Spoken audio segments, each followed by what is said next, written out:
Hello everyone. Today we talk about how to fix the app of InShOt.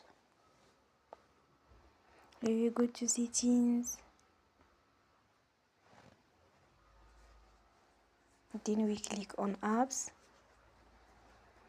After that we will search the app InShOt and then we click.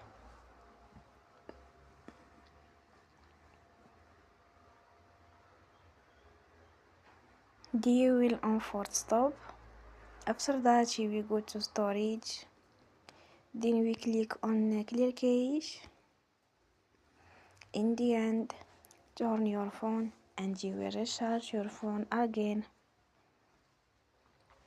Don't forget to support us by like and subscribe.